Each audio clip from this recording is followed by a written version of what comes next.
반갑습니다.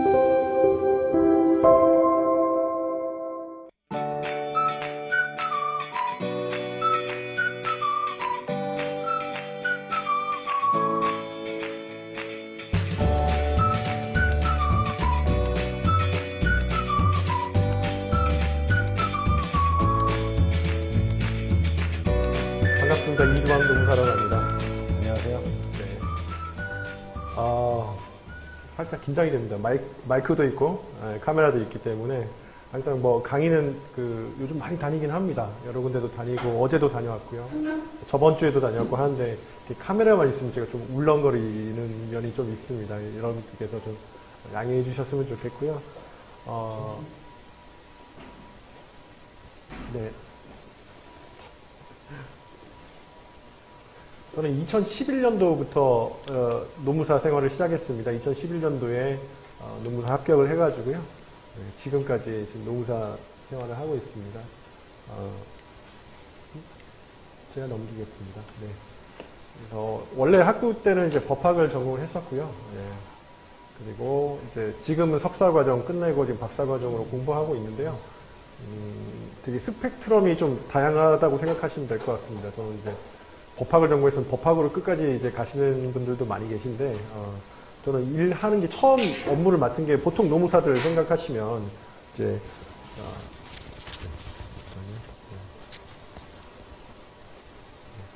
부당해고 구제 신청이라든지 아니면 임금 체불이라든지 기업 자문이라든지 이런 업무부터 보통 시작하시는데, 제가 처음부터 지금까지 하는 일은 산업재해 업무입니다. 산업 현장에서 일하는 이제 근로자들께서 직업병을 얻거나 아니면 사고가 난다든지 해가지고 그 사고가 났을 때 이거를 어떻게 산업재해 보상보험으로 이제 보상을 받을 것인가 그 업무를 주로 제가 맡아서 해왔고요. 벌써 그 일을 한 지가 14년 차가 되고 있습니다. 네. 그리고 이제 그 업무를 하다 보니까 이제 사고가 나고 나서 이제 그 노동자들 근로자들 돕는 일도 좋은 일이지만 애초에 이 사고가 나지 않았으면 좋겠다라는 일을 그런 생각을 굉장히 많이 했었습니다.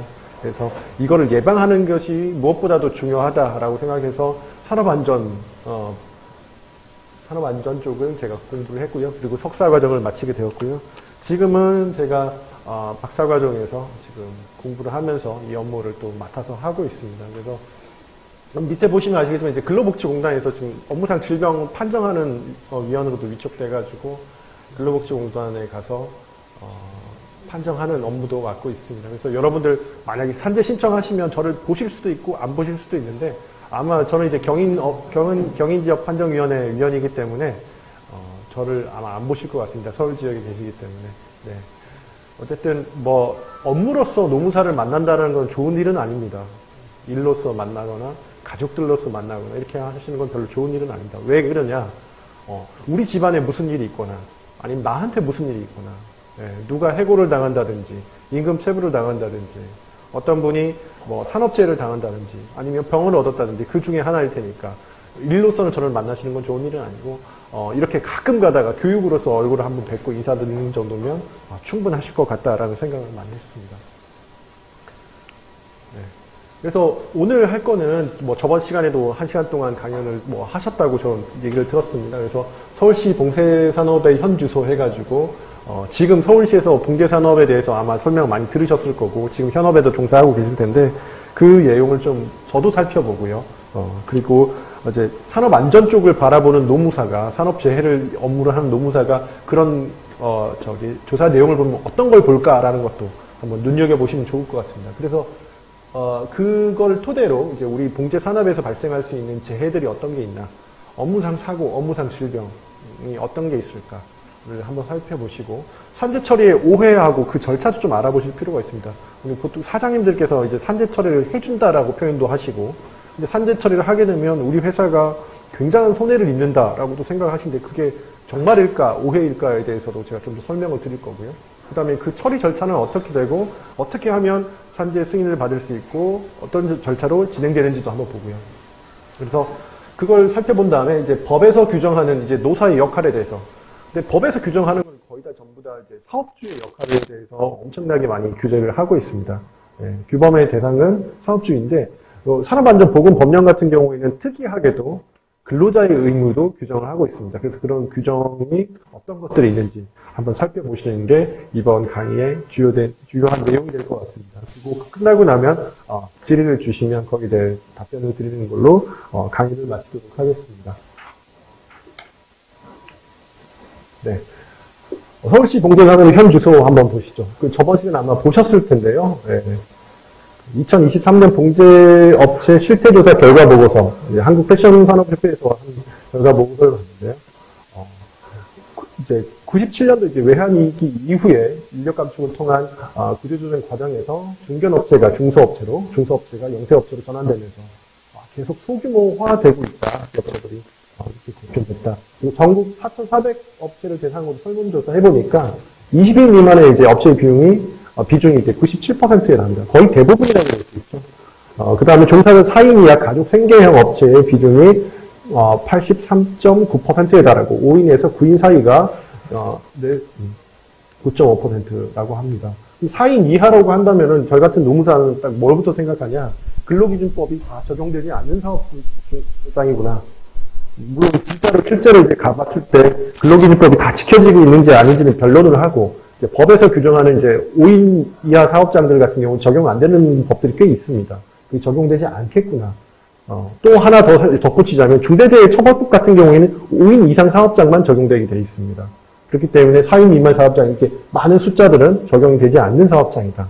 그러면 산업안전보건법도 적용되지 않을까라고 생각하면 산업안전보건법도 적용됩니다. 네. 그리고 보시면 아시겠지만 가족 생계형 기업들이 많다. 보통 이제 뭐 부모님이 뭐 사장님, 그 다음에 이사님, 뭐 자녀분들께서 또 같이 하시고 하는데, 동거 친족만을 또 이용해서 사업을 하는 경우는 근로기준법이 적용되지 않습니다.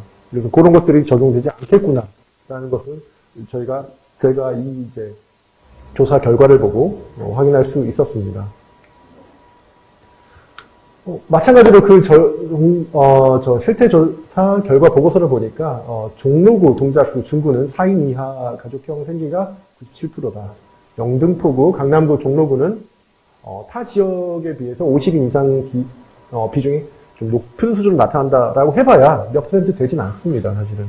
한두 개 업체가 이제 많은 사람들을 고용하고 있기 때문에 그 업체가, 퍼센테이지를 차지하는 것 뿐이지, 우리나라 이제, 봉제산업, 특히 서울시 같은 경우에는 다 10인 미만일 가능성이 굉장히 높다라고 생각하시면 될 것 같습니다. 아까 말씀드린 대로 5인 미만 사업장이라고 하면 중대재해처벌법이 적용되지 않습니다. 2022년 1월 27일부터 50인 이상 사업장에 대해서 중대재해처벌법이 처음 시행됐고요. 올해 1월 27일부터 5인 이상 사업장에 전면 적용됐습니다. 근데 우리 봉제산업 같은 경우에는 이제 5인 미만 사업장이 굉장히 많기 때문에 그분들은 중대재해처벌법을 전혀 적용받지 않게 됩니다. 두 번째로는 근로기준법 일부 적용 제외됩니다. 5인 미만 사업장 같은 경우에는 해고 등이라고 해가지고 사실상 해고의 자유가 있는 사업장에 가깝다라고 보시면 될 것 같고요. 그 다음에 연장 근로시간, 야간 휴일 근로시간이라든지 이런 것들이 적용되지 않습니다. 그렇기 때문에 법의 사각지대라면 사각지대라고 할 수 있겠죠. 네. 그 다음에 동거 친족만을 사용하는 사업 또는 사업장은 근로기준법 적용이 되지 않습니다. 그래서 동거 친족이라는 말은 이게 좀 잘 살펴보셔야 되는데 우리 가까운 가족들이 운영하는 가족 가게다라고 해가지고 다 동거 친족으로 볼 수는 없고요. 동거니까 같은 집에 살아야 됩니다. 그래서 형제들이 같이 운영을 하는데 우리 유명한 냉면집들 있지 않습니까? 아버지가 처음 냉면을 창업하시고 아들한테 물려주셨는데 각자 아들이 각자 뭐 냉면집을 차렸다라고 한다면은 동거하지 않는 친족이기 때문에 그분들은 적용이 되지 않는 거죠. 네. 그리고 동거하는 친족뿐만 아니라 다른 분들도 이제 다 채용을 하셔서 사용하기 때문에 그런 사업장은 아닐 겁니다. 근데 5인 미만 사업장이라 그러면 이제 뭐 3인이 될 수도 있고 2인이 될 수도 있고 뭐 그렇게 될 수 있기 때문에 근로기준법 적용이 안 되는 가능성도 높습니다. 그러면 근로기준법에 직장 내 괴롭힘도 있고 한데 그것도 적용 안 되냐? 안 될 수도 있습니다. 그리고 산업안전보건법은 근데 이제 이거랑 상관없이 모든 사업장에 다 적용이 되게 됩니다. 그래서 저는 이제 이 통계들을 보고 이런 것들이 생각나더라 라는 것들을 먼저 말씀드리고 싶습니다. 다음 장 한번 보실게요. 그러면 우리 가동일수 한번 볼게요. 가동일수. 우리 봉제산업 같은 경우에는 뭐 패션업계지 않습니까? 패션업계니까 계절을 굉장히 많이 탑니다.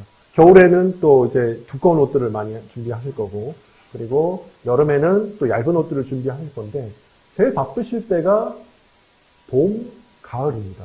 네, 봄, 가을로는 엄청나게 바쁘시고 쉬는 날이 별로 없는데, 여름하고 겨울에는 일이 좀 더 적은 편입니다. 여기 나오신 그래프를 보시면 15, 15 하니까 15가 쉬는 날이라고 보시면 될 것 같은데요.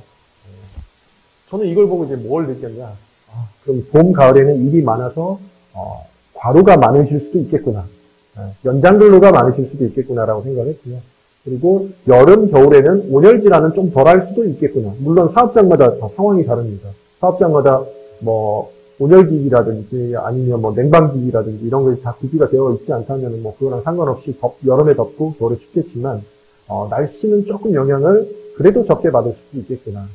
바깥에서 일하시는 것보다 적을 수도 있겠다. 그러면 이렇게 계절을 타는 이제 업종 같은 경우에는 특히 이제 업무가 많이 몰릴 때는 뇌출혈, 뇌경색, 심근경색이라고 해가지고 우리 과로성 질환들 환자에서 가독성 질환을 인정하고 있는 것들이 있습니다. 뇌경색, 뇌출혈, 심근경색, 해이성 대동맥 이런 것들이 나타날 수도 있겠다라는 생각을 해봤습니다. 다음 장 한번 볼까요? 또 특이한 거는 우리 업종에는 외국인 근로자가 거의 없습니다. 다른 업종 같은 경우에 이렇게 우리나라 사람들이 힘들어서 이 업종이 힘들고 사양산업이라 가지고 젊은 사람이 빠져나가고 나면 외국인 근로자들이 쫙 들어와가지고 빈 곳을 채우는지 마련인데 우리나라 봉제산업 같은 경우는 그렇지 않은 걸로 확인할 수 있습니다. 여러 가지 기사를 찾아보니까 아예 그렇게 외국인들이 우리나라로 와가지고 하는 것이 아니라 그 산업 자체가 그냥 외국으로 빠져나가 버리더라고요. 왜 그럴까 생각을 해봤더니 인건비 비용 때문에 그러지 않을까라는 생각을 해봅니다. 지금 운영하는 것들이 영세적으로 운영되고 가족기업으로 운영된다고 하다 보면 우리 가족끼리 먹고 살기도 빠듯한데라고 생각하시지 않았을까라는 생각을 많이 해봤습니다. 그리고 인력 상향을 보시면 남녀 비율이 반반쯤 되는 것 같습니다. 다른 산업, 제조업도 마찬가지고요. 그리고 뭐 건설업은 말할 것가 많은 편이긴 한데 우리 공제산업 같은 경우는 남성의 비중이 여성보다는 작습니다. 그래서 뭐 물론 그게 이제 뭐 재봉틀을 다루시는 재봉사뿐만 아니라 막 디자이너도 있고 여러 있긴 하겠지만 여성 비율이 굉장히 높은 업종이다라는 거죠.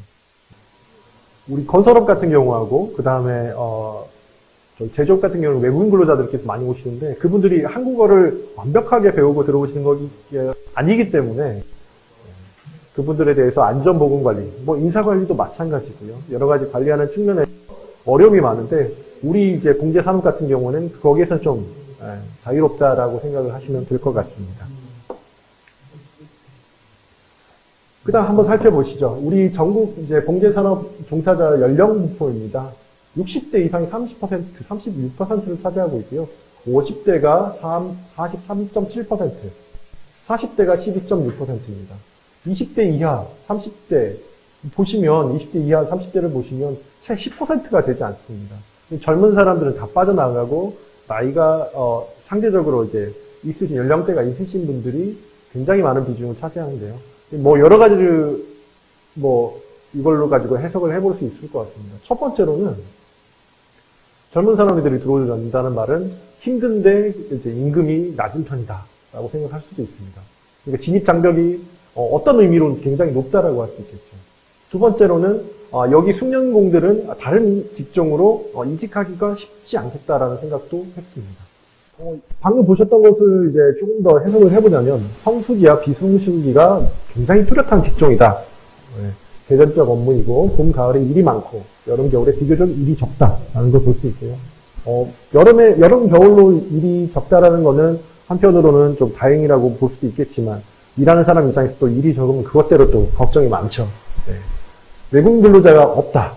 그리고 고령자가 많다라는 특성이 있습니다. 그래서 사업장 환경에 따라 다를 수는 있지만 실내에서 작업하는 업종 특성상 겨울철 한랭 질환이 발생하거나 온열 질환이 이제 발생하는 것들에 대한 우려는 다른 업종에 비해서는 이제 낮은 편입니다. 특히 실내에서 업무를 보시기 때문에 실외에서 하시는 이제 건설업이라든지 아니면 제조업이라든지 이런 직종에 비해서는 좀 낮을 수 있겠다. 다만 성수기에 업무가 집중되는 게 있기 때문에 업무량, 업무 강도 이런 것들이 높을 수 있겠다. 그리고 불량이라든지 이런 게 또 많으면 이제 그 일이 몰리다 보면 뭐 제품 생산에서 불량이 발생할 가능성도 당연히 높아질 수도 있고요. 그래서 업무 스트레스도 굉장히 높으실 수 있겠다라는 생각을 해봤습니다.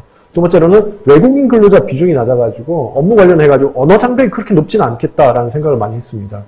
아까 말씀드린 대로 이제 뭐 다른 업종에 비해서는 외국인 근로자가 쉽게 들어오지 못하고 그리고 우리나라가 이렇게 우리 경제 업종이 이렇게 된 거 보면 아마 저임금으로 하고 있는 다른 나라로 이렇게 산업이 많이 빠져나가지 않았을까라는 생각을 많이 합니다.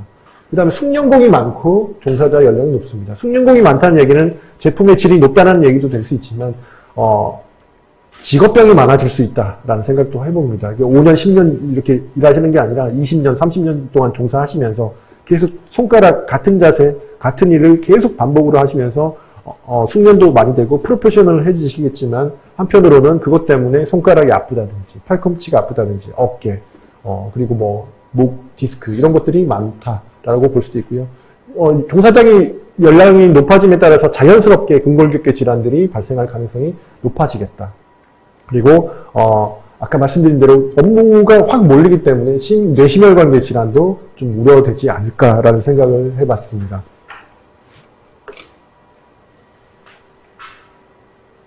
그러면 이제 우리 봉제 산업에서 발생할 수 있는 재해를 한번 볼까요? 그래서 업무상 사고 몇 가지를 제가 가져왔습니다. 출처를 보시면 정읍 시사 해가지고 전주 완산시 소방서에서 찍은 사진입니다. 네. 재분기에 이제 손가락이 끼어서 들어간 거죠. 가장 이제 빈번하게 발생할 수 있는 사고입니다. 그래서 끼임 사고, 그 다음에 배임 절단 사고. 우리가 칼하고 뭐 가위 같은 걸 다루기 때문에 뭐 요리사도 마찬가지겠지만 배임 사고는 굉장히 빈번하게 일어날 수 있는 겁니다. 그래서 장시간 근로하다 보면 이제 기계를 오작동한다든지 아니면 업무 중에 핸드폰이라든지 이런 걸 하시다가 아니면 능숙하시니까 텔레비전을 보면서 일을 하실 수도 있고 뭐 그럴 수도 있는데 그런 것 때문에 이제 주의력이 떨어지실 수도 있습니다. 그러다가 평소에 안 하는 실수를 이제 그때도 하실 수도 있는 거고요. 네. 아니면 미숙련 하신 분들이 이제 얼마 일하지 안 된 분들이 일을 하시다가 사고가 나는 경우도 볼 수 있습니다. 두 번째 한번 보시면 넘어짐입니다. 그리고 부딪힘. 우리 국내 봉제업계의 42%는 2층 이상, 그리고 27.81%는 지하에 위치를 하고 있습니다. 특히 서울시 경우는 이제 31.4%가 지하실에 위치하고 있다고 합니다. 이걸 보니까 이제 임대료가 높구나, 서울이 임대료가 높아서 이렇게 하겠구나라고 생각을 하지만 지하실이 있다는 것 자체가 물론 엘리베이터가 잘 돼 있을 수 있는데 계단을 오르내리는 게 많겠다라는 생각을 했습니다. 그래서 계단이 마르면 여름철에 비 많이 올 때라든지 아니면 겨울철에는 미끄러우니까 얼어서 미끄러우니까 넘어질 가능성이 굉장히 높겠다라고 생각하고요. 사업장 내부가 그렇게 넓지도 않다고 제가 확인을 했었습니다. 아까 보셨던 그 보고서를 보시면 사업장 내부가 평수가 굉장히 넓은 평수가 있는 건 아니고 말씀하신 것처럼 5명 이하, 10명 이하가 일하는 공장이고 우리 일을 하실 때 원단 자체가 꽤 크지 않습니까? 원단을 보관하시고 그리고 그걸 가지고 이제 제품도 생산하시고 반출도 해야 되기 때문에 사업장 내부가 굉장히 좁아서 부딪힘도 굉장히 많을 것 같다라는 생각을 했습니다. 다음 장 한번 보실게요. 그 다음에 교통사고입니다. 교통사고 같은 경우에는 출장 중 사고, 출퇴근 중 재해 이런 것들이 여러 가지가 있는데요. 특히 이제 그 업무상 사고 중에 이제 교통사고는 우리가 생산품을 생산해가지고 이제 배달을 할 때 발생할 수 있는 사고들입니다. 근데 이것도 이거지만 살펴보실 게 출퇴근 중 재해를 좀 살펴보실 필요가 있습니다. 출퇴근 중 재해 같은 경우는 2018년 1월부터 우리나라에서 시행되기 시작했거든요. 그 이유가 뭐냐면은 원래는 산업재해라는 게 우리 4대 보험을 생각해 보시면 4대 보험 중에서 국민연금도 떼고 이제 고용보험도 떼고 다 건강보험도 떼고 다 떼고 하는데 한 가지 안 떼는 게 뭐냐면은 산재보험입니다. 여러분들 급여명세서를 보시면 급여명세서에 산재보험을 뗀다고 하면 그거는 이상합니다. 왜 그럴까요? 우리 사업장 안에 발생할 수 있는 재해를 그거를 보상을 하기 위해서 사업주가 100% 돈을 내서 이제 보험을 가입하는 게 산재보험입니다. 그래서 사업장 내에 발생하는 사고들에 대해서만 보험이 적용되게 되어 있었습니다. 그래서 출퇴근금 제외는 2018년 1월 1일 이전까지는 법제화되지 않았었습니다. 아주 이제 드물게 사업주가 운행하는 차량에 대해서만, 그 출퇴근 차량에 대해서만 사고가 났을 때는 이게 산재로 인정을 해줬었는데요. 근데 가만히 살펴보니까 공무원들은 다 해주고 있는 거예요. 공무원들은 출퇴근하다 사고가 나면 공무상 재해로 다 인정을 해줬고요. 그러니까 이제 노동계 입장에서든 어디서든 이거는 불공평한 거 아니냐라는 볼멘 소리가 터져 나오기 시작했고요. 당연히 그렇게 나올 수밖에 없는 게 나는 집에서 일하기 위해서 회사로 가는데 거기 경로에서 발생한 사고가 어째서 산재가 아니냐라는 논리에는 아무 대답을 할 수가 없는 겁니다. 근데 아까 말씀드렸듯이 사업장 내에서 발생한 또는 사업주가 지배관리하는 상황에서 발생한 재해만 담보를 하고 있었기 때문에 그게 이제 법제화되기 전까지는 불가능했었는데요. 이거에 대해서 이제 헌법소원이 한번 제기됐습니다. 어떤 분께서 이제 산재로 이제 출퇴근제를 신청을 하셨는데 그걸 이제 근로복지공단이 불승인을 하니까 이걸 가지고 소송을 가졌습니다. 소송해가지고 법원에서 이거는 평등의 원칙이 맞지 않다라고 해가지고 헌법 소원을 하셨고요. 이제 헌법재판소에서 헌법 불합치가 확인된다라고 해가지고 여기서 보시는 것처럼 이렇게 그 헌법재판소에서 빨리 법을 만들어라라고 해가지고 국회에서 법을 만들었습니다. 그래서 현재는 이거를 다 인정해주는 취지로 지금 진행이 되고 있습니다. 그러면 여기서 말하는 출퇴근제라고 하면은 어떤 부분이냐면은 우리 집에서 사업장까지 가는 거리를 출퇴근이라고 합니다. 사업장까지 가는 걸 출근, 사업장에서 나와서 우리 집까지 오는 경로를 이제 퇴근이라고 하는데 그 경로상에 있는 모든 사고를 다 인정해 주는 건 아닙니다. 순로, 그러니까 통상의 경로에 대해서는 인정을 해줍니다.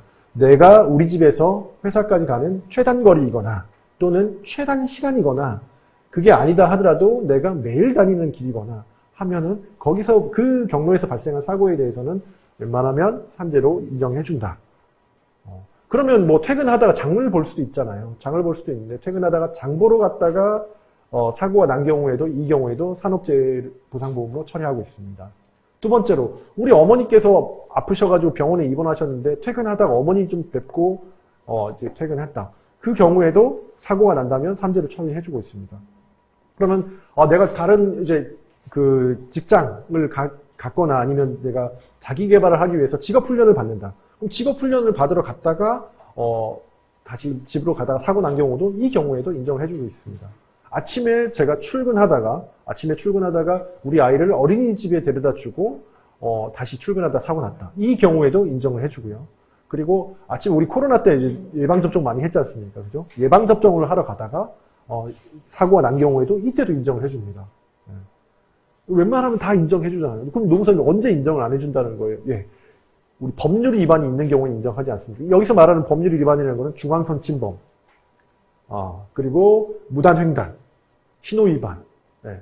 내가 100% 실수해가지고 만약에 졸음운전을 하다가 앞차를 들이받아도 이건 산재로 인정되지만 그게 아니라 내가 법을 어겼다라고 하면은 거기에 대해서 인정하지 않습니다. 두 번째로는 내가 친구랑 술 한잔 하러 갔다. 이럴 수도 있는 건데 그 경로가 발생하는 순간부터는 사적인 행위로 볼 수밖에 없습니다. 그래서 그 사적인 행위가 중간에 낀다면은 이거를 이제 경로의 일탈 또는 뭐 이런 걸로 봐가지고 산재로 인정하지 않고 있습니다. 그래서 출퇴근제해에 대해서 이렇게 2018년도 1월부터 얼마 되지 않았다라는 것을 말씀드립니다. 네. 그래서 사유 경로 법률 위반들을 확인해가지고 이거를 인정을 해주고 있습니다. 그 다음에 이제 업무상 질병입니다. 업무상 질병인데요. 여기 보시면 서울시 봉제노동자의 건강과 안전 직업 환경 해가지고 또 연구한 내용들이 있더라고요. 예, 거기서 이제 좀 제가 가져왔습니다. 근골격계 질환입니다. 허리 아프고, 어깨 아프고, 팔꿈치 아프고, 손가락 아프고, 손목 아프고, 그 다음에 무릎 아프고, 이런 것들이 이제 직업병이라고 할 수 있습니다. 네. 우리 지금 봉제하시는 노동자들한테 여쭤보니까 제일 힘든 게 앉아가지고 일 계속 하시는 것들이 제일 힘들고요. 두 번째로는 이제 소리가 계속 크게 나는 것들. 이제 기계가 있으니까 다다다다다 소리가 나니까. 그 소리가 나는 것들. 세 번째, 이게 기계가 다다다다 찍는다는 말은 진동이 계속 있다는 말인데 그 진동.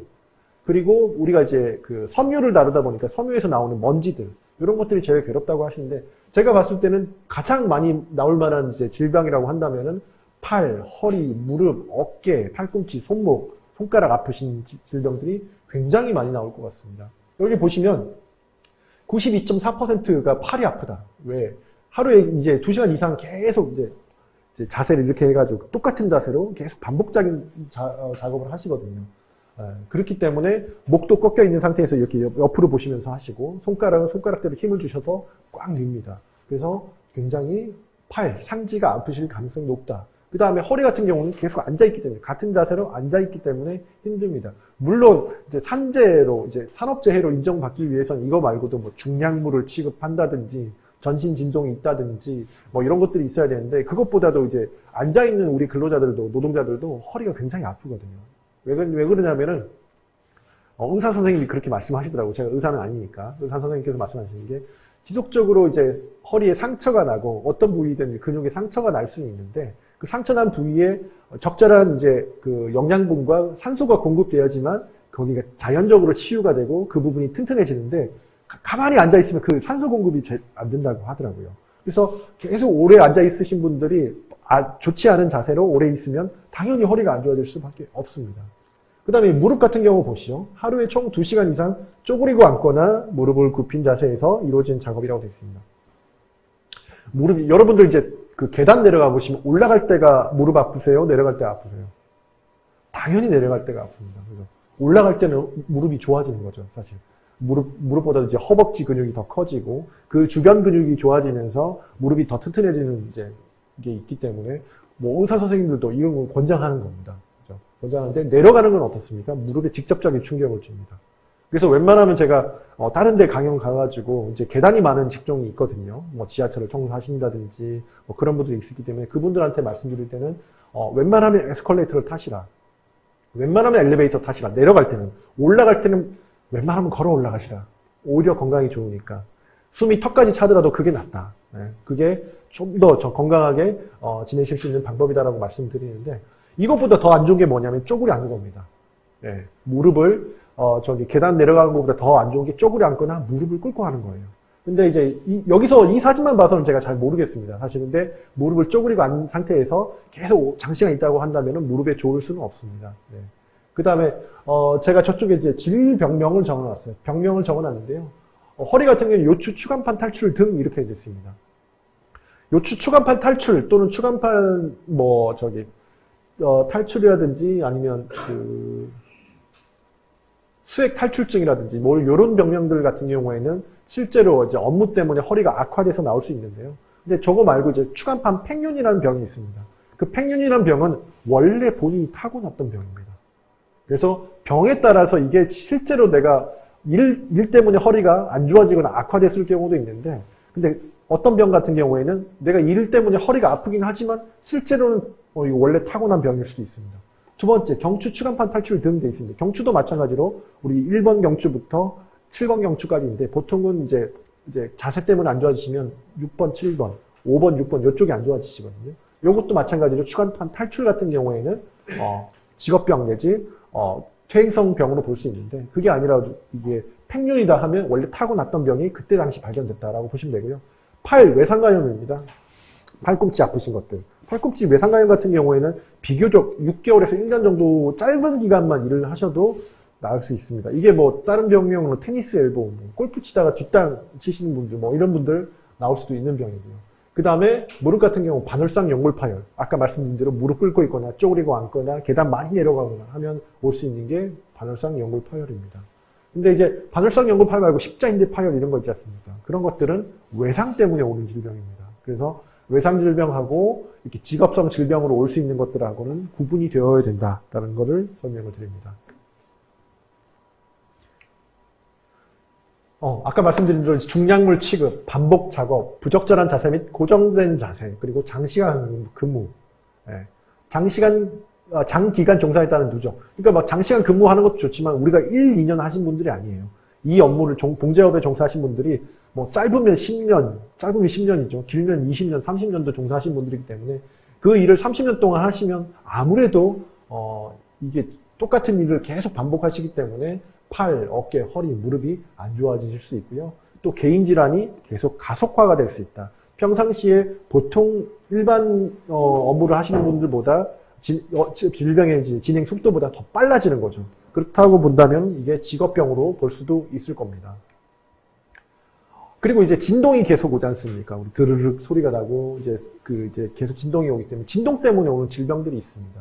이게 바로 수환진동증후군이고요. 수환진동증후군은 뭐냐면 어떤 업종에서 많이 나오냐면은 우리 전기톱 있지 않습니까? 전기톱 사용하시는 분들이 이거 왱 하고 돌아가기 때문에 그 전기톱에서 오는 진동이 말초신경을 손상하게 합니다.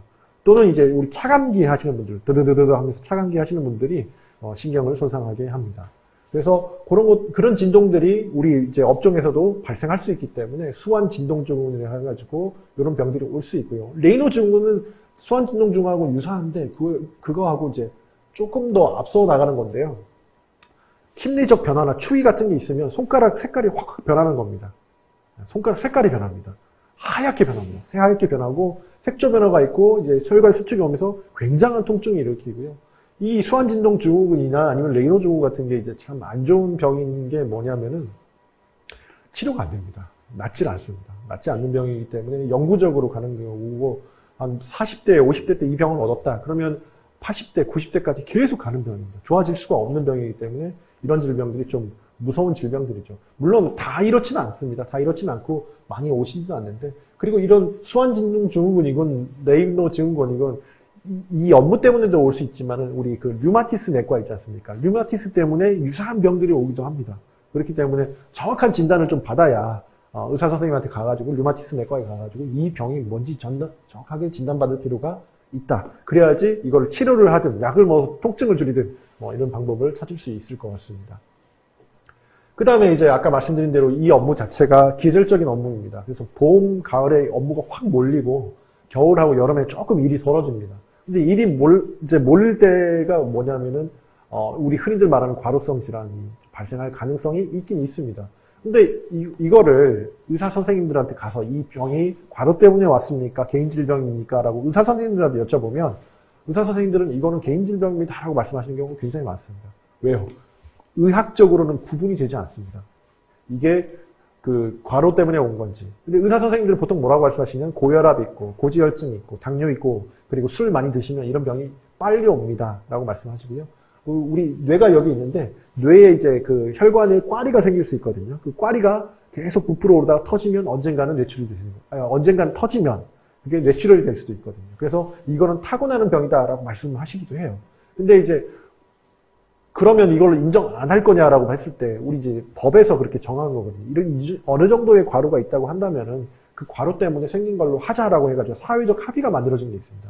그게 급성 스트레스, 단기 과로, 만성 과로 이런 걸로 볼 수 있을 것 같습니다.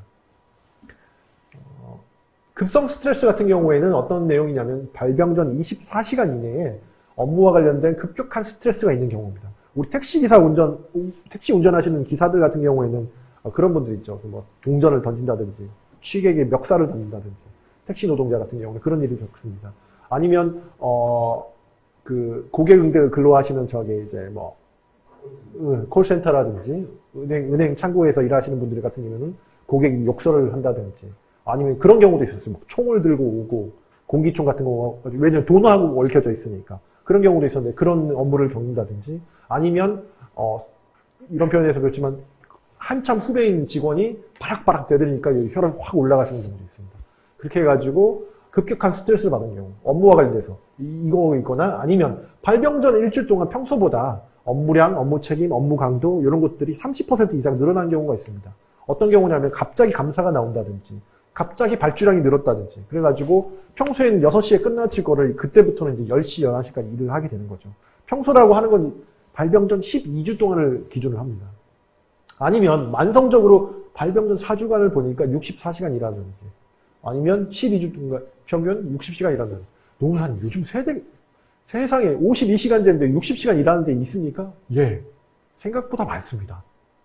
말씀드렸잖아요. 제가 근로복지공단의 업무상 징용 판정위원회로 들어가면 이 기준에 맞아야지만 산재를 인정하고 있거든요. 근데 60시간, 64시간씩 막 나옵니다. 어떤 업종입니까? 어떤 업종이 제일 많으냐면은 그 경비하시는 분들, 경비원분들이 제일 많습니다. 예.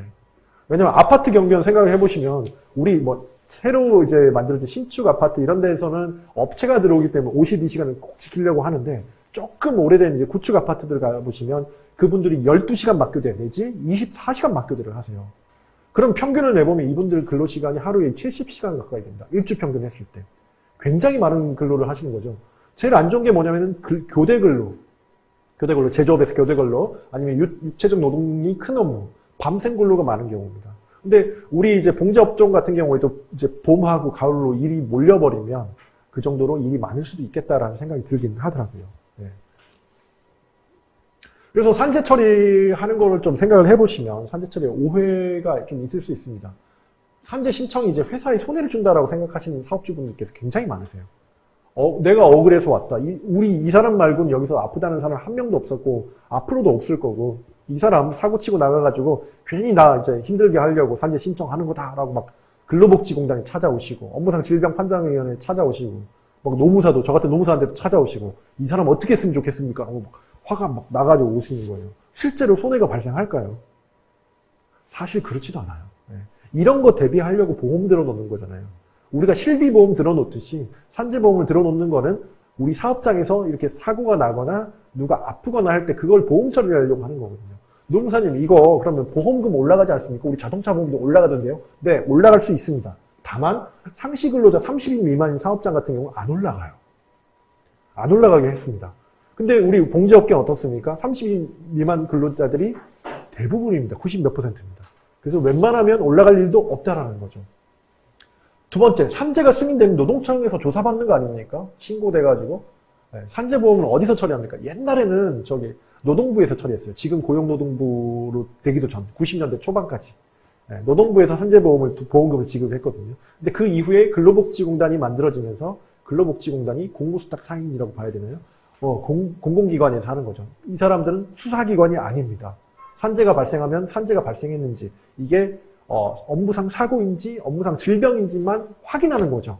이 사람들이 그걸 확인해가지고 노동청으로 넘겨가지고 수사가 진행되고 이런 거 아닙니다. 네. 물론 이게 중대재해일 경우 사람이 사망하거나 막 2명 이상이 크게 다치거나 이런 경우에는 노동청이 스스로 움직이는 거죠. 근로복지공단이 얘기하는 게 아니고. 그래서 노동청이 아닌 근로복지공단이 담당합니다. 그리고 산재 처리를 사장이 안 해주면 그만이다. 뭐 이렇게 하세요. 그러니까 일을 하시는 근로자분들, 노동자분들도 저한테 오셔가지고 사장님이 산재 처리 해준다 그러는데 안 해준대요. 뭐 아무것도 안 합니다. 또는 이제 사장님도 오세요. 이거 뭐 내가 산재 처리 안 해주면 안 되는 거 아닙니까? 라고 말씀을 하세요. 그렇지 않습니다.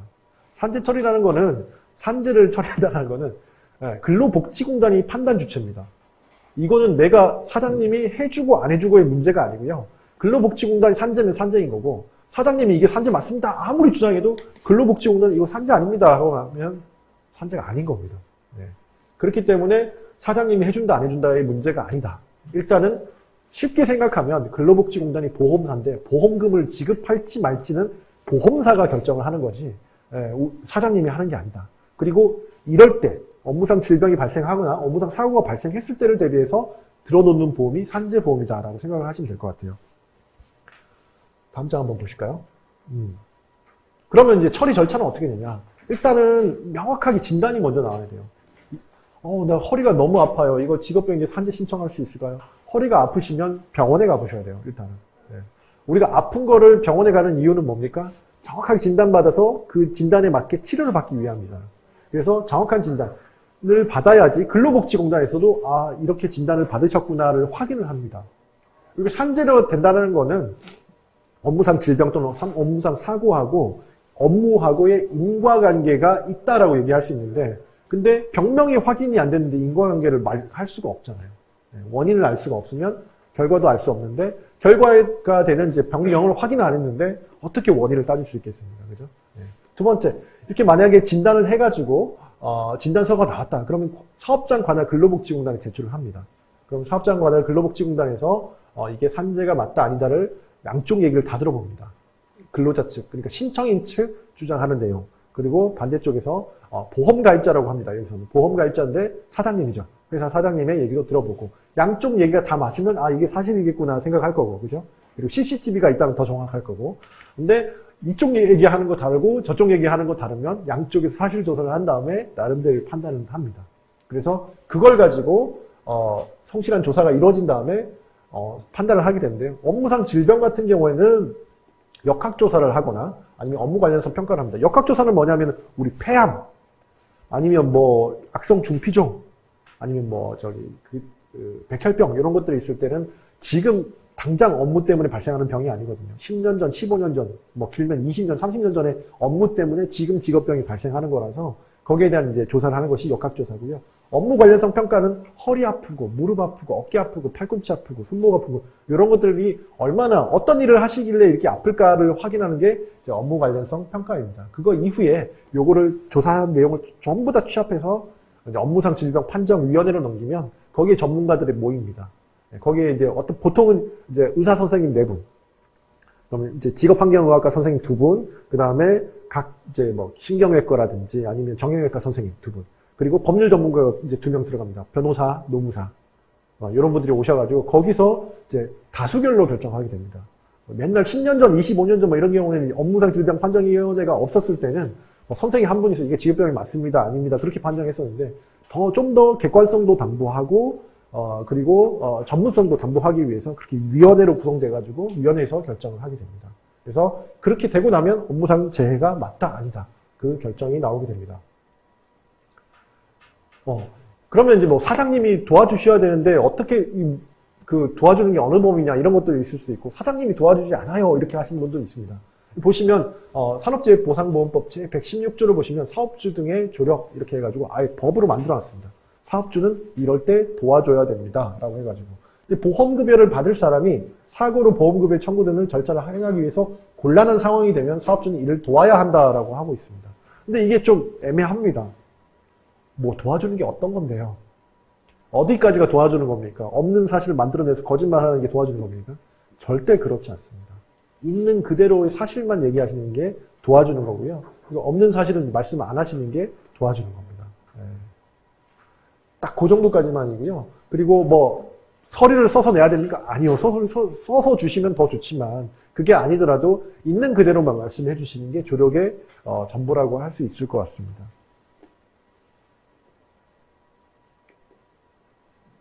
여기 있네요. 사업주는 보험급여를 받을 사람이 급여를 받는데 필요한 증명을 요구하면 그 증명 정도, 뭐 우리 회사에서 어떤 일을 했습니다. 이 사람이 몇 시에 출근해서 몇 시에 퇴근했습니다. 이런 것들을 확인해달라 그러면 그 정도는 도와주셔야 된다. 근데 이게 처벌 조항이 없습니다.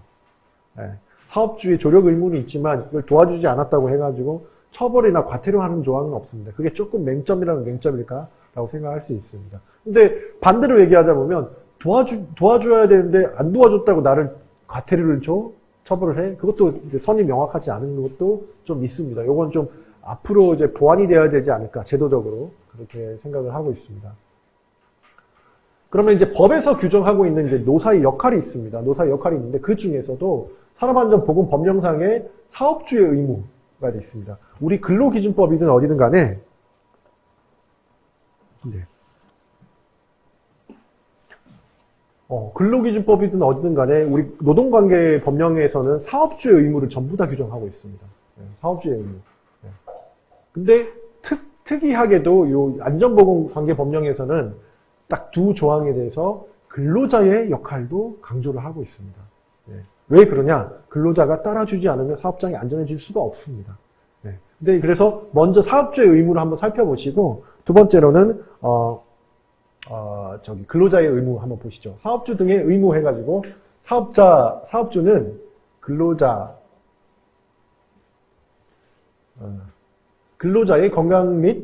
안전 및 건강 유지 증진을 증진시키고 산업재해 예방 정책을 따라야 한다. 그래서 이 법과 이 법에 따른 명령으로 정하는 산업재해 예방을 위한 기준. 여기에 보시면 이게 산업안전보건법하고요. 산업안전보건기준에 관한 규칙이 있습니다. 거기에 보면 이제 다양하게 나와 있습니다. 사업장에 물건을 정리해가지고 전도를 방지해야 된다. 넘어짐을 방지해야 된다. 사업장을 청결하게 해야 된다. 그리고 뭐 각종 안전보호구를 지급을 해야 되고 그거를 입어야 된다. 그 다음에 환기시설 같은 것도 당연히. 우리 사업장 같은 경우에는, 우리 봉제업계 같은 경우에는 섬유가 굉장히 많이 쓰이지 않습니까? 섬유에서 나오는 것들이 이제 전부 다 폐로 들어가고 폐 때문에 이제 발생할 수 있는 병들이 직업병 천식이 있을 수 있고요. 그 다음에 직업병, 진폐증까지는 아닐 것 같고요. 그러면 천식이 제일 많은 거일 수도 있겠고요. 그리고 이제 기침이라든지 이런 호흡기계 질병이 올 수 있습니다. 근데 당연히 우리 업종에서는 환기 시설이 다 설치가 되어야 됩니다. 그죠? 환기 시설은 당연히 설치가 되어야 되는데 그거 한번 꼭 좀 살펴보셔야 되는데 이따가 법률 설명을 해드리면서 한 번 더 보시죠. 그래서 그런 것들이 예방에 대한 기준이 다 있습니다. 두 번째, 근로자의 신체적 피로와 정신적 스트레스 등을 줄일 수 있는 쾌적한 작업 환경 조성 및 근로조건 개선. 해당 사업장의 안전 보건에 관한 정보를 근로자에게 제공한다. 이게 거의 이제 대부분이라고 볼 수 있습니다. 요거를 조금 더 구체화한 것들이 다음 조문에서 나오기 시작합니다. 그 다음에 이제 29절 보시면 근로자에 대한 안전보건 교육입니다. 그래서 사업주는 소속 근로자한테 정기적으로 안전보건 교육을 해야 되고요. 그리고 채용할 때부터, 채용시 교육이라고 합니다. 채용할 때부터 작업장에서 당신이 일할 때는 이런 것들을 지켜야 됩니다. 이렇게 해야지 안전합니다. 우리 사업장에서 이제 사용하고 있는 화학물질은 이런 건데 이 화학물질을 사용할 때는 이런 게 위험하니까 이건 하면 안 됩니다. 내지 우리 사업장에서 사용하는 봉제기구는 이건데 이거 하실 때 손가락 딸려 들어갈 수 있으니까 이때는 조심하셔야 됩니다. 어떻게 하셔야 됩니다. 그런 것들에 대해서 설명을 하셔야 되고요. 작업 내용을 변경할 때 원래 이 일을 하던 사람이 아닌데 위험한 일을 하게 되면 변경시 교육이라고 해가지고 교육을 또 하셔야 됩니다. 그리고 유해하거나 위험한 작업에 채용하거나 그 작업으로 인해서 작업 내용 변경할 때도 교육을 하셔야 된다. 이런 것들이 29조에 나와 있습니다. 다음 법 한번 보시죠. 법령 요지 등의 게시입니다. 산업안전보건법에 대해서 이렇게 나와 있는 내용들이 있죠. 우리 근로기준법 보면 근로기준법의 그 요지라든지 아니면 취업규칙 같은 것도 우리가 다 사업장 내에 게시를 하게끔 되어 있습니다. 근데 산업안전보건법에도 법령의 요지 등을 게시를 해가지고 왔다 갔다 하다가 법에는 이거 하면 안 되게 돼 있구나라는 것을 보셔야 됩니다. 네, 그래서 이런 것들도 널리 알려서 게시를 하실 필요가 있습니다. 그다음 위험성 평가의 실시입니다. 위험성 평가는 뭐냐면 이렇게 복잡하게 나와 있는데 우리 사업장에 유해하고 위험한 것들을 찾아내가지고 그게 얼마나 위험한지 그리고 이거를 허용할 수 있는 건지 아니면 개선을 해야 되는지 판단한 다음에 실제로 그걸 개선하는 활동을 위험성 평가라고 합니다. 이게 우리 2013년도 아마 법에 들어왔거든요. 어젠가 오늘인가 기사가 났어요. 기사가 났는데 중대재해처벌법으로 처벌받은 사업주들의 86% 정도가 이 위험성 평가를 실시하지 않았다라는 기사가 나왔습니다. 실제로 통계를 내봤더니 정말 그렇더라고요. 위험성 평가라는 게 우리 사업장에, 우리 봉제 공장에 들어왔으면 그 공장에서 제일 위험한 것은 무엇이고 어떤 것들이 제일 이제 직업병을 일으킬 수 있는지를 확인하고 그걸 개선하는 절차를 적어도 1년에 한 번 정기적 평가를 해야 되거든요. 근데 그걸 실시하지 않았다는 거죠. 방치했다는 거죠. 위험한 거를 방치했다는 뜻이거든요. 요거를 방치한 거를 개선하기 위한 작업들을 하셔야 됩니다. 어떻게 합니까? 그러면 보시면 사전 준비, 실시 규정을 만들고 그 다음에 담당자 해가지고 근로자들을 불러 모읍니다. 근로자들 불러 모아가지고 우리 사업장에서 제일 위험한 게 뭡니까? 여러분들 일하면서 뭐 하다가 어디가 많이 아파요? 라고 물어봅니다. 그러면 사장님 여기 가다가 여기 턱이 있어가지고 우리 많이 걸려서 넘어져요. 거기 턱이 있는 거. 그러니까 일하는 사람들이 제일 위험한 걸 제일 잘합니다. 사장님 이거 하다 보니까 손이 자꾸 베어가지고 뭔가 조치가 있었으면 좋겠어요. 사장님 여기 가스불이 있는데 가스가 여기 좀 문제가 있어서 좀 바꿔주셨으면 좋겠는데 사장님 이러다 우리 여기 불나요.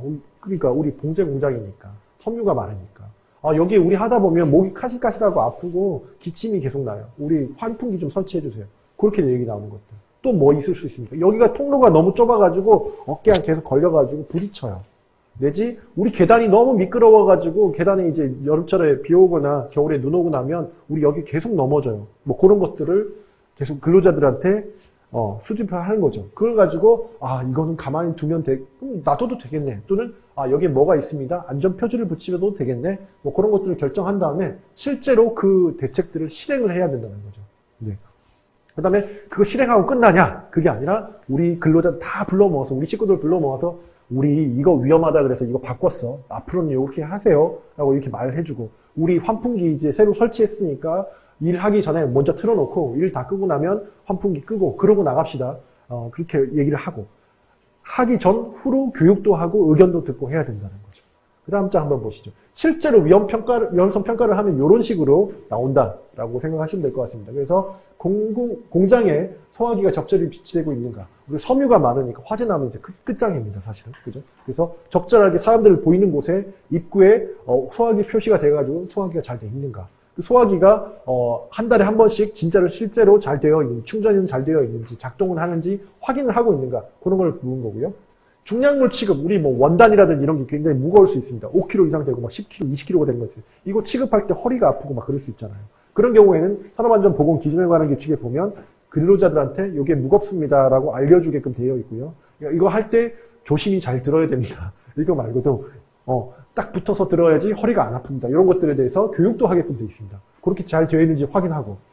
그 다음에 인화성 물질을 보관함에 관리하는데 우리도 화학물질을 많이 쓸 겁니다. 생각보다. 그죠? 뭐 풀이라든지 이런 것도 뭐 화학물질을 할 수 없지만 그거 말고도 다른 화학물질 또 뭐가 있죠? 염색 관련된 물질이라든지 그런 게 있을 수 있으니까 그거에 대해서 얼마나 잘 보관을 하고 있고 거기에 대해서 그 독성에 대해서 얼마나 잘 교육하고 있는지 확인해가지고 개선 대책을 마련해서 담당자를 지정합니다. 너 올 연말까지 이거에 대해서 화학물질 보관함을 만들어. 거기에 다 집어넣고 거기에 경고 표지를 다 붙여. 그 다음에 다 모아서 이 물질은 뭐 때문에 위험해. 그래서 들이마시면 안 돼. 들이마셨을 때는 어떻게 해야 돼를 교육을 해. 그래서 개선 완료 일자하고 담당자를 지정합니다. 네. 언제까지 해. 그리고 이걸 확인해야 돼요.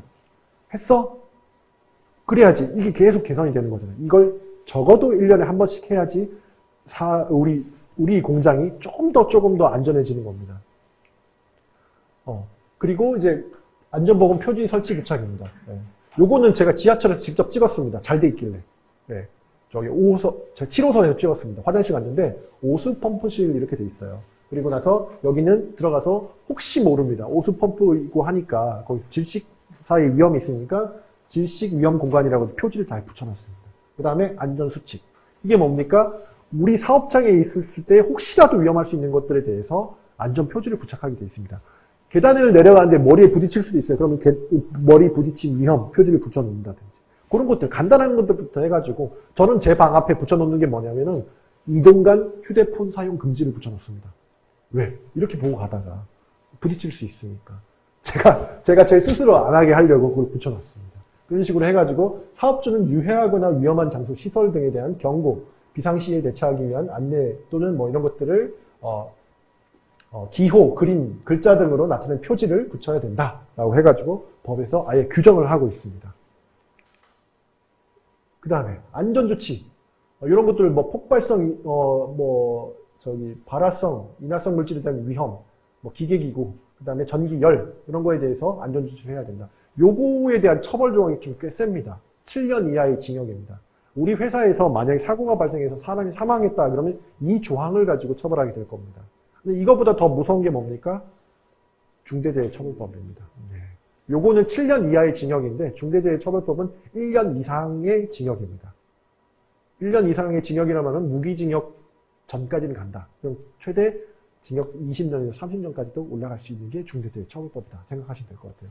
어쨌든 우리 회사에서 안전조치, 위험한 거에 대해서는 안전조치를 다 해놔야 된다라고 해가지고 두루뭉술하게 해놓고 그 구체적인 내용들은 산업안전보건 기준에 관한 규칙에 다 넣어놨습니다. 그 다음 보시면 보건조치, 아까는 이제 안전조치였으니까 보건조치 보시면 원재료, 가스, 증기, 분진, 흉, 그 다음에 방사선, 뭐 고온, 저온, 초음파 뭐 이런 것들에 대해서 건강장애가 일어나지 않도록, 그리고 특히 우리 회사에서 있을 수 있는 거는 단순 반복 작업 또는 인체에 과도한 부담을 주는 작업에 대한 건강장애, 그리고 환기, 채광, 조명, 보온, 방습, 청결. 우리 이제 그 봉제업계에서는 제일 중요한 것들이죠. 환기, 그리고 채광.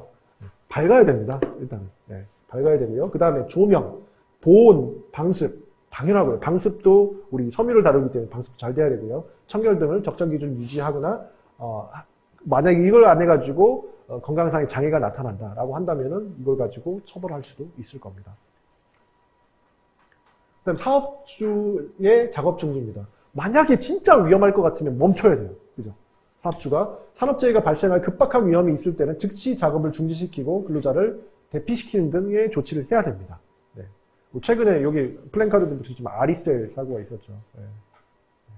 작업 중지시키고 해야 되는 건데 예전에 이제 우리 그 중대재해처벌법 1호 사건 기억나실 겁니다. 포천에서 있었던 석산에서 발생한 사고입니다. 네. 근데 그때는 어떻게 했어요? 근로자들이 먼저 했죠. 한번 볼까요? 네. 근로자들께서 이거는 진행하면 어렵습니다. 위험합니다라고 먼저 보고를 했는데도 불구하고 그냥 진행시켜 했는데 정말로 사고가 났었죠. 중대재해 사고. 근데 그때는 사업주가 작업을 중지시켰어야 됐죠. 그죠? 네. 이거 안 한 겁니다. 사실. 그 다음에 아까 물질안전보건자료, MSDS라고 제가 말씀드렸는데, 물질안전보건자료의 게시 및 교육. 우리 사업장에서 사용하는 뭐 염색약이라든지, 아니면 페인트라든지, 신나라든지, 아니면 뭐, 우리 흔히들 많이 있습니다. 부탄가스라든지, 그런 것들이 사업장에 있으면, 그거를 취급하는 사업장에서는 근로자들이 볼 수 있게, 우리, MSDS라 그래가지고, 물질안전보건자료를, 다 게시를 하고 교육을 시켜야 됩니다. 네. 이 물질은 눈에 들어갔을 때는 어떤 증상이 나고 호흡기로 들어갔을 때는 어떤 증상이 납니다. 그래서 어떻게 조치를 해야 됩니다 하고 나온 것들 다 나와 있습니다. 이게 MSDS 자료입니다. 이게 뭐에 대한 MSDS 자료냐면은 스티커 제거제입니다. 스티커 제거제. 네. 어떤 사무실에 가도 스티커 제거제 정도 하나 있습니다. 근데 그거에 대해서도 경고 표시를 하고 이렇게 근로자들 교육을 해야 되거든요. 근데 그거에 대해서도 이제 보통은 모르시죠. 근데 법에 아예 나와 있습니다. 네. 그래서 이런 자료들도 있다. 이게 제조업체에 다 있습니다. 수입하는 제품이면 수입업체에 다 가지고 있거든요. 회사마다 홈페이지 들어가 보시면 이런 것들이 다 있기 때문에 그걸 다운받으셔가지고 철하고 그 다음에 근로자 교육하시고 하는 것들을 반드시 진행하셔야 됩니다. 그 다음에 중대재해처벌법상 사업주의 의무입니다. 이건 상시 5인 이상 사업장. 우리 이제 업계에서도 봉제업계에서도 4인 미만 사업장이 5인 미만 사업장이 굉장히 많으시지만 5인 이상 사업장이 이제 준비를 하실 때가 됐습니다. 그래서 사업 또는 사업장의 안전보건에 관한 목표와 경영방침을 설정하고 전담조직 설치, 이건 500인 이상이니까 우리 업계랑은 좀 거리가 먼 상황이긴 합니다. 그 다음에 유해 위험 요인 및 확인 계산한 업무 절차 마련, 이건 위험성 평가를 하라는 뜻이고요. 그 다음에 안전보건 예산 편성하고 집행을 하라. 그 다음에 안전보건 관리 책임자는 뭐 이렇게 해가지고 쭉 나와 있습니다. 11가지. 다 합쳐보면 13가지 정도 되거든요. 이거 우리 사업장이 어떻게 합니까? 우리 이거 일해가지고 먹고 살기도 바쁜데 어떻게 합니까? 지금 노동부에서 이 컨설팅을 무료로 진행하고 있습니다. 네. 안전보건공단을 통해가지고, 이제 한국산업안전보건공단을 통해서 300만 원 정도를 아예 컨설팅을 맡기고 있습니다. 외부 기관에. 그래서 신청만 하시면 외부의 전문가들이 와서 우리 사업장에 이런 것들을 먼저 위험성 평가, 아까 어려운 그 위험성 평가부터 해가지고 여기 나와 있는 내용들을 다 컨설팅을 해주십니다. 그리고 사후 관리까지 아마 해주실 거예요. 그래서 사업주분들께서 의지만 있으시면 이 컨설팅을 받으시고 요거는 어느 정도 대비를 하실 수 있다는 거 꼭 아셨으면 좋겠고, 올해 사업이 아마 11월까지 끝날 겁니다. 그럼 내년 사업도 있습니다. 그러니까 꼭 신청을 하셔가지고 참여를 하시면 국가에서 하는 거니까. 법을 만들었고 이 법을 지키게 하려면 국가에서 돈을 내가지고 힘써서 하고 있는 거니까 노동부의 주력 사업입니다. 꼭 아마 확인하셔가지고 진행하시는 게 좋을 것 같습니다. 그 다음에 산업안전보건법령상 근로자의 의무도 있습니다. 아까 말씀드린 대로 노동관계법령에서는 근로자의 의무가 잘 없습니다. 네, 이제 몇 개 안 되는 그 근로자의 의무인데요. 근로자는 이 법과 이 법령에 따른 명령으로 정하는 산업재해 예방을 위한 기준을 지켜야 하며, 그리고 근로기준법에 따른 근로감독관, 공단, 관계인이 실시하는 산업재해 예방에 관한 조치에 따라야 된다.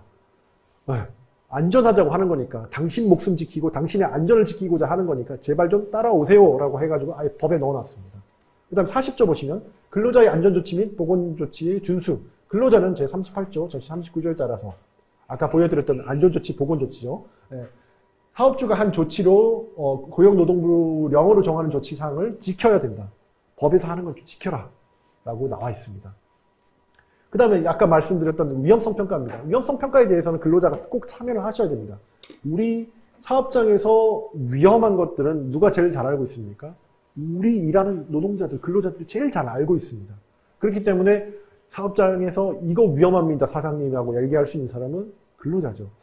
사장님은 사실 맨날 이거 괜찮아 이렇게만 생각하실 수 있는데 실제로 겪어보신 분들이 위험한 걸 제일 잘 아는 거거든요. 유해 위험 요인을 발굴에 적극 참여하셔야 됩니다. 아차 사례라고 되어 있는데 아차 사례는 뭡니까? 사고가 일어날 뻔한 거를 아차 사례라고 해요. 아차 해가지고 다칠 뻔했는데 안 다쳤어요. 근데 이게 사고의 전조 증상이라는 거죠. 이런 일이 다시 일어나면 누군가는 크게 다치겠구나라는 것들이 있지 않습니까? 그거는 반드시 사업주께 보고를 하시는 게 좋을 것 같아요.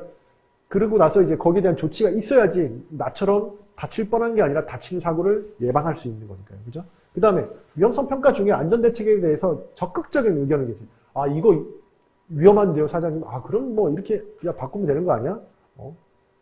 아니요, 사장님 그렇게 하는 게 아니라 아예 이걸 교체하셔야 될 것 같아요. 이 제품 정말 위험해서 고장난 걸 고치는 수준이 아니고 이거 폐기하고 새 걸로 사서 좀 해주세요. 그래야 안전할 것 같습니다. 이렇게 적극적인 의견을 제시하는 게 가장 좋을 것 같습니다. 세 번째로는 위험성 평가 결과에 따른 이행 대책에 적극 참여입니다. 이건 뭐냐면은, 아, 우리 이렇게 했습니다. 앞으로는 이거 사용하실 때 이거 안전장치 켜고 하세요. 네. 아침에 출근하시면 불 켜보시고 위에 이제 형광등 나가는지 확인하시고 우리 이제 그 환기 팬 돌아가는지 다 확인하신 다음에 업무를 보세요. 그렇게 시켰는데 안 하면 말짱꽝이잖아요. 그죠? 대책이 나왔으니까 그 대책대로 행해야 되거든요. 그래서 대책 이행에 대한 적극적인 참여가 필요하다라고 말씀을 드립니다. 그리고 이제 다음번 보시면 근로자의 작업 중지입니다.